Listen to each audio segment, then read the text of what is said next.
If science concept, the theory is correct, then it should be simple enough, that a 7-year-old should understand. If science concept or theory is correct, then it should be simple enough that a 7-year-old should understand it. I think that there's, you know, incredible complexity in our world, and we can see that in our environment all around, but I think that at the foundation of the universal creation structure, there is simple and beautiful principles that anybody can understand.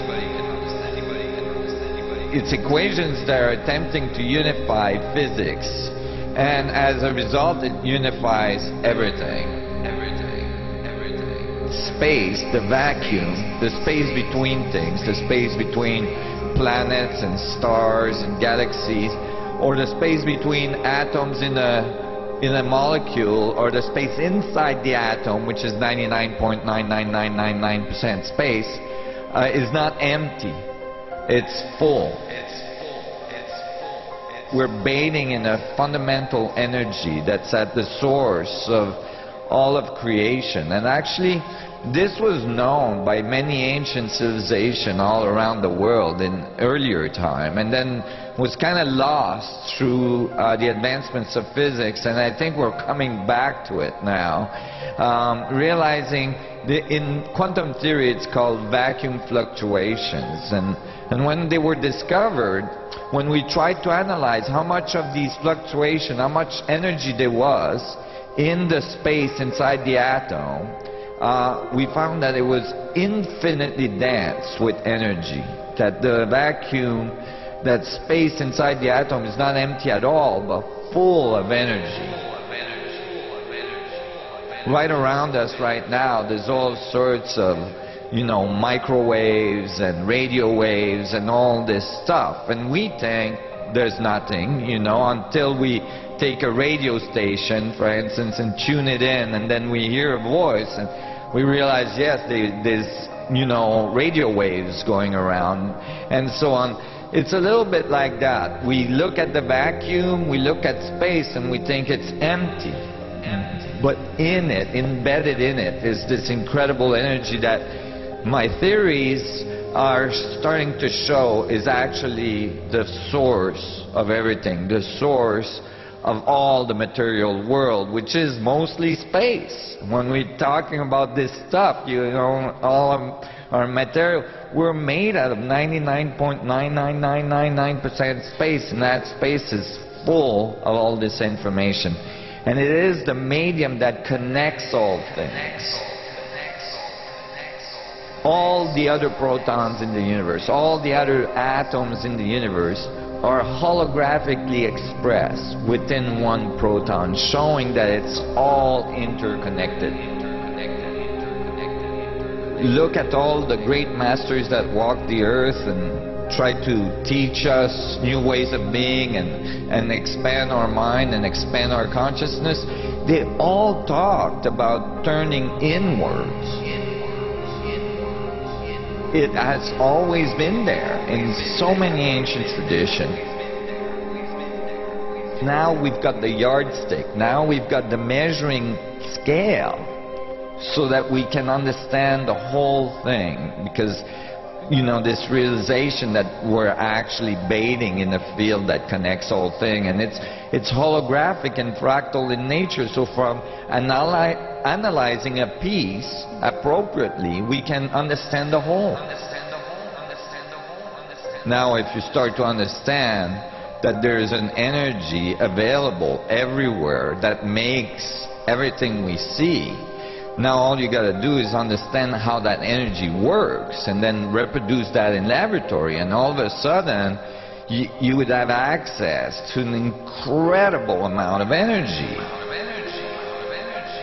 if you were to take all the stars in the universe, there's billions of stars in all galaxies, and there's billions of galaxies, and you took them all, like every atom in the universe, and squished them all into a centimeter cube of space. Can you imagine how dense that would be, right? Well, that would be about 10 to the 55th grams per centimeter cube. You'd still need to add 39 zeros to that density before you reach the density of the vacuum, the incredible amount of energy that's present. So imagine that we tap 1/10 of 1/10000000th of a percent of what's there. We would have enough energy to run the whole planet for thousands and thousands of years. So we're talking, you know, an incredible source. And not only would we not be depleted because it's a huge source, but because when you use it, it radiates back into the vacuum. If it's correct, and as I'm showing in my equation, you should be able to create gravitational field. So now we're talking space drives, we're talking wormhole capability, we're talking traveling across the universe. I mean, a whole new world becomes available to us. There's a lot of evidence that there was something very powerful, very advanced going on our planet very, very long time ago, and that we lost that knowledge. Researchers have come to conclude that there's this energy and that there must be ways to tap into it, and investigated and got some success in some case to do so. However, our society was not ready. Our society was not in the appropriate place to be able to handle that.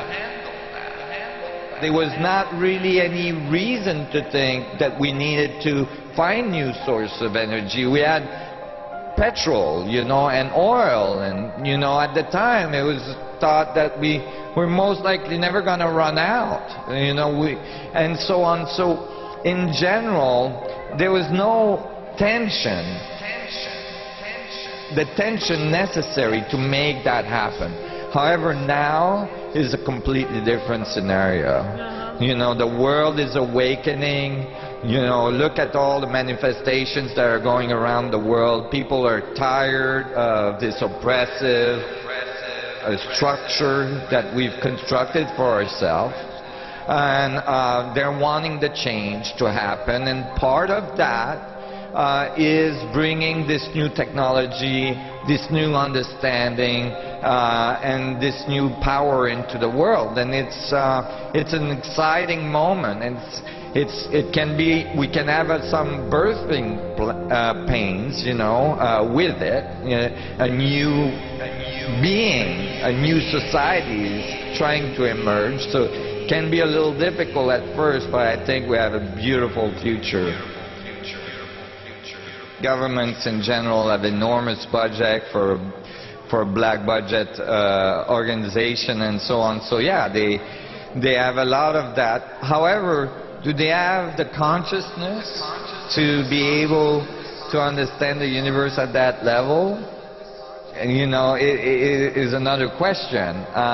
When we reach that level, you know, unification is a direct consequences of the mathematics and the theory that you're writing and all this. And so a person that reached that level is gonna have a tendency to become humanitarian automatically, and if they don't, they're most likely not gonna discover this. And it doesn't really matter how many billions of dollars they have in their laboratory. And have they approached me? Yes, I've been approached, you know, throughout the years, discreetly, in different ways, by different organizations.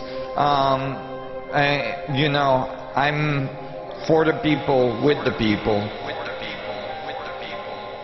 I'm doing this to deliver it to humanity, and this is my dharma, and I'm not in any way gonna be able to deviate from that. I just want to mention that I believe that everybody is a genius. Every baby born is a genius. It's just, you know, society and the trauma that children go through typically within even the first minutes of their birth is so traumatic that maybe veils come down. I think the heart is the link, you know. I mean, we'll call it the cosmic heart, you know, not necessarily the physical heart, although the physical heart is related to it. It's the largest electromagnetic field in the body, much larger than the brain, and so on. And it's constantly disregarded in terms of what actually it does, other than pumping blood. But in the theory I'm talking about, consciousness is not an epiphenomena of the brain. You know, it's not happening in the brain. Looking in the brain to look for consciousness is equivalent, as far as I'm concerned, to opening a radio set, digging into the, you know, transistors and everything to try to find the announcer. You're not going to find the announcer in there. He's not in there, right? It's just a telephone. It's just, you know, a little resonance device that's capturing information. And so consciousness in this view is in the vacuum, is in the structure of space. It's in the space. It's in the 99.99999% of you, which is space.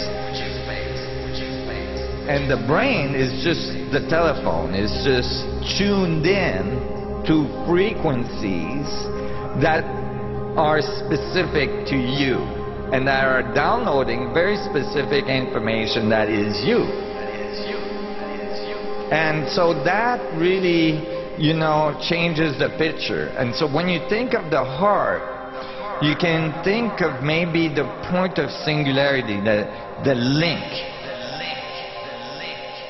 that connects the information of the vacuum to the body. That link is the source of your existence.